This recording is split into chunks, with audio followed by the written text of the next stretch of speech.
Hey everybody, welcome. And probably been a long time since you've seen me. I think last one was a draft video for fantasy football I did, but that's whatever. But for basketball wise, welcome back. Week 1 is in the books. In the books. So we got some games to cover. A lot of stuff went down over the summer. I know I didn't really get to a lot of the juicy stuff, like Cat getting traded for DiVincenzo and Julius Randle. That's pretty interesting. I think we talked maybe about Clay going to the Mavericks. A lot of faces in new places. And one of those new places that has a new face is the Pistons having Tobias Harris and Tim Hardaway, which is very weird to see. Maybe a fitting place for Toby, finally going on to one of the bad teams he always crushes on.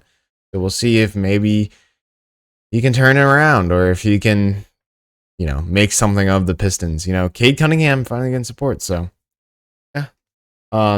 We have some new graphics and stuff. Stick around because there is a special segment coming up towards the end. I don't have the guest with me, but it's special. It's special. We'll get into it. Let's start out with the games. We had some juicy games. We're gonna start with Team Lobster. Okay. Wait, this is a problem. Adjusting on the fly. All right. Here we are. Now you can see me. Team Lobster versus I Could Go For A Beer. You probably could have guessed how this went, but I Could Go For A Beer won by like 50 points, 60 points. With Nikola Jokic having 43.5 points. For I Could Go For A Beer, he led the way for the team to get that dub by a good margin. And as you see in this new setup, we on both sides of the teams, and in the middle here is the total stats. I think important stats for each matchup. So you'll see I Could Go For A Beer had 166, while Team Lobster only had 126 points.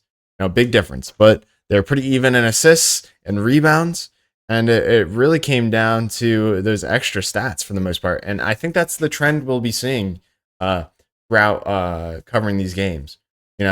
For 3-pointers, I Could Go For A Beer had a solid 7 3-point lead. But they had no double-doubles, which is pretty interesting. Even with Jokic being off by 1, nobody else got to that mark. As for Team Lobster, we'll cover here. Klay Thompson in that new Mavericks uniform, putting up 29.5 for Team Lobster, leading that team. We'll see how that trends. And I like this format, and I think y'all like it too. And I'll keep updating how these graphics look in the future, so they'll look nice and good for everybody. But let's move on to our next matchup, which is the Danville Dairy Daddies versus Team Army Junior. And as you can see, Pool Party did its thing for Team Army Junior, but it was not enough. It was not enough. With Jordan Poole 20.5, LeBron matched that and pretty much almost doubled that, getting 48.25 points, putting up a triple-double, which is absolutely insane. He's absolutely probably, most definitely the GOAT at this point. I mean, just the longevity. And, this is like, we had Vince Carter recently play, and he is like a tenth of what LeBron is at the same age. So, like, I don't know. How can you not call him the GOAT? Next to his headshot, you can see there's a bulldog, and that's a dog status. For the top players we show here, the top 3 of the top players get dog status, and LeBron is one of the top 3. I think he's the second most points, so he's second dog with 32 points, 10 assists, 14 rebounds, and a block. As we can see, Team Army Junior handily had the more points, but in every other category, for the most part, Danville Dairy Daddies took care of business with a whopping 70 rebounds compared to 27 rebounds. You can, thanks to Evan Mobley and some of the other guys, definitely a stark difference there. And even the double-doubles, including a triple-double from Braun. We'll see in some of the other games how much the double-doubles and the triple-double points help a team. It's easily, you get 3 points for a double-double, and then you get 3 more or 5 more for a triple double. Pretty crucial. Pretty crucial. Let's move on to the next game. And I guess before I do that, I will say, like, we were so spoiled with Russ. Like, triple doubles are so rare. And for a while, we were seeing triple doubles multiple times a week while Russ was on his absolutely wild grind at OKC. But nonetheless, he's on the Nuggets now, which is also so weird. As we can see here, the Codfather played Team Zomt, and this was kind of a close game. A 10-point difference. The Codfather pulled out, starting at 1-0, which is absolutely great for them. You know, every game matters this season, especially when you have the odds stacked up against you, and you're looking to prove your case. As we can see here for our top players, Brandon Ingram with 29.5. You know, just getting done. This was a solid team effort by the Codfather. Nobody got over 30 points. For Team Zomt, we have Luka with 44.25. Trying to put the team on his back with a double-double, 40 points, 4 assists, 10 rebounds. You know, not much you can do besides that. I mean, Luka just went a little crazy there, but his team couldn't back him up. As we can see in the stats below, Team Zomt had the points advantage and the assist advantage, but the rebound advantage helped the Codfather, and the double doubles helped. And what's not shown here in the hidden stats, quotes, hidden stats, steals and blocks aren't shown here, and they are a crucial role. And also the negative stats with like turnovers, you know, missed free throws and stuff like that is also the driving forces behind these scores. But moving on from that game, we're gonna go to the Mog Squad versus Team Web Warrior, where the Mog Squad handled it pretty well. 30-point win. Cat, I couldn't find a headshot with him for the Knicks, which is kind of weird. I thought one would be out already, but Cat got a double-double, no assists, which is weird. And 36 points. The Mog Squad pretty much led in almost all categories, and double-doubles you see here played a huge role. The Mog Squad had 4. Now, for Team Web Warrior, his best player was Walker Kessler, which is, you know, as the owner of the Emperors, that kind of stings a little bit. But good for him. 36.75 points is huge. I mean, I didn't see any of that production while he was on the Emperors, or I guess the Void at the time. You never even saw the Emperors. 60 points, 14 rebounds, and 5 blocks. This guy's going to be... He's going to be a staple in the years to come, especially in the blocks. I mean, this guy he farms blocks.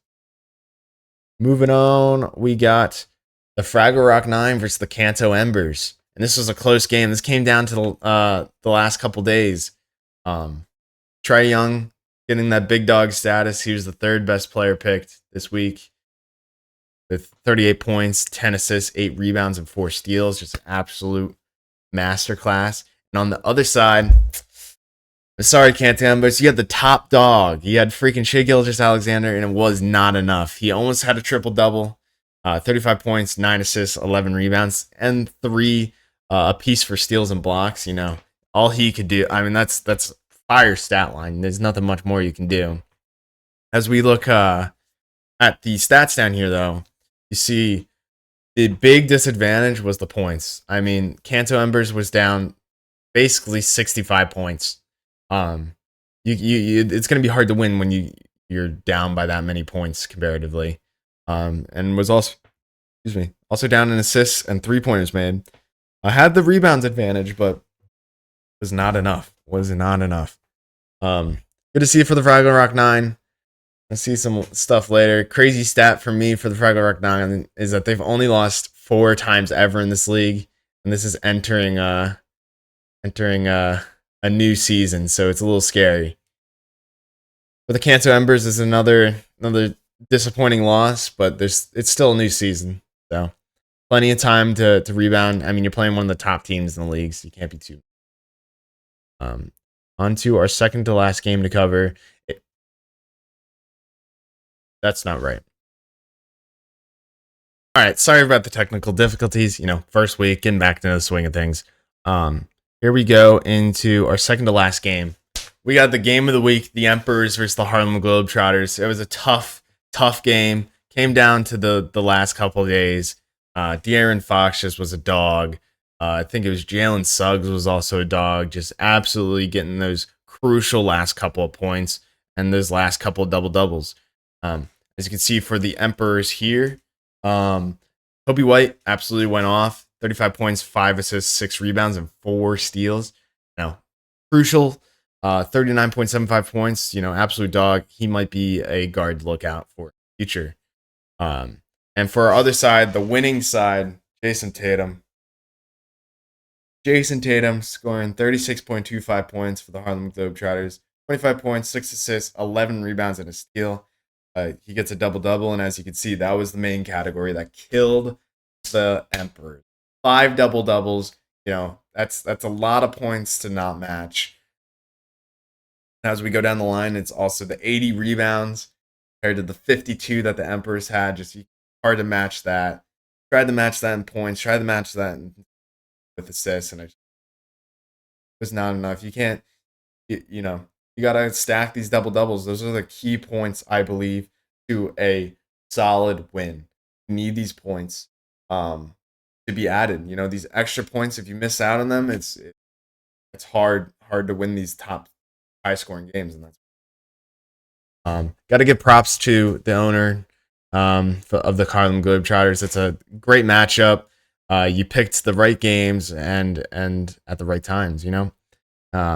We'll definitely be seeing this matchup down the road, and I'll be excited for it. I'll be waiting for it. On to the final game of the week, and that was Team Dam versus Pack Nicely. This also came down to the final day. Team Dam won by 5 points. You hate to see if you Pack Nicely, especially with last year's finish. We have Jaylen Brown scoring 34 with 27 points, 3 assists, 8 rebounds, and 4 steals. And on the other side, 34.75 points for Giannis, 25 points, 7 assists, 14 rebounds, block. And they not both these players, but both teams had double-doubles. And it was pretty evenly matched. I mean, you go down the line, they had the same threes, same double-doubles, almost the same rebounds, almost the same assists. And the real big difference was the points. And it was only by 16. Excuse me. But it's a close game. And it's these close games that win you playoff spots and win you championships. I mean, you can take Yarm's perspective from it. I think great game by both sides. Both teams wanted the win. And it goes, again, to prove, and you look at most of these matches, you get 200 points, you have a good shot at winning this game. Anything less, and it's tough to win. It's very tough. With our boy Giannis on this side, that goes into our highlight of the week. We'll see you there. Here's a highlight against my Bulls. Oh, freaking Giannis christening Vooch. A little bit of it gives me a little bit of vibes of Jason Terry, I think it is. LeBron dunking on his booty cheeks. I think it was LeBron. It was a while ago. I mean, Giannis had a dunk like this. He's probably dunked like this 4 or 5 times in the past 2 or 3 years. Like he's me mugging and he deserves it. That's just, you hate to see that. You just hate to see it. Welcome back. Highlight, you get to see it from my Bulls, but it do be what it do be, Over here,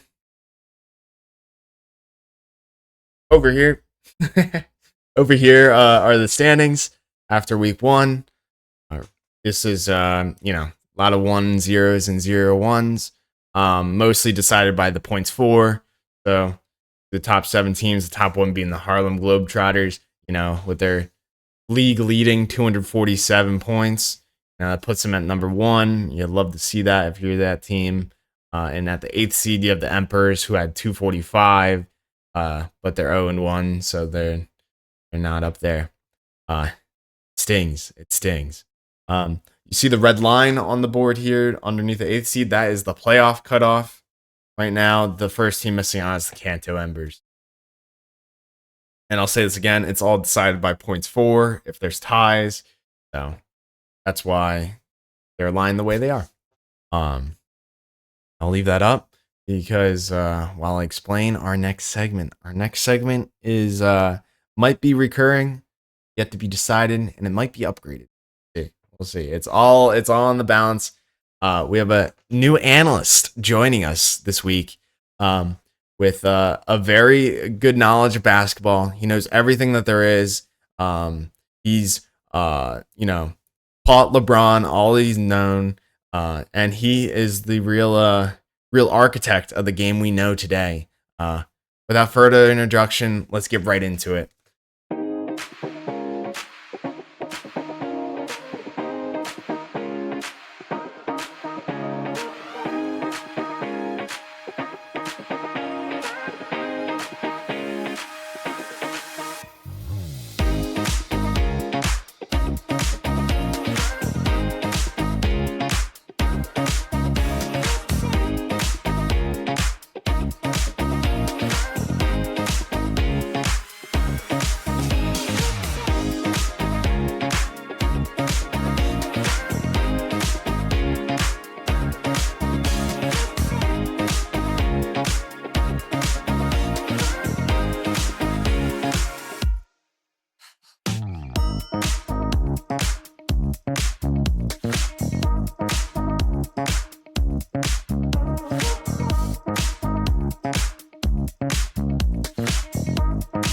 Yeah, so guys, that was Fagan's list.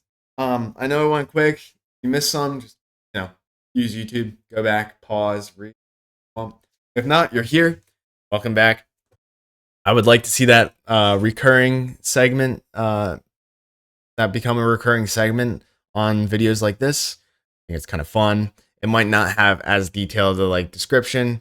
In the future, it may just be just the rankings or yeah, it's very fluid. We can do whatever we want. But I'm very happy to have Fagan as an analyst. He's going to have a lot of insight. He's the architect of LeBron's jump shot. He knows everything there is to basketball.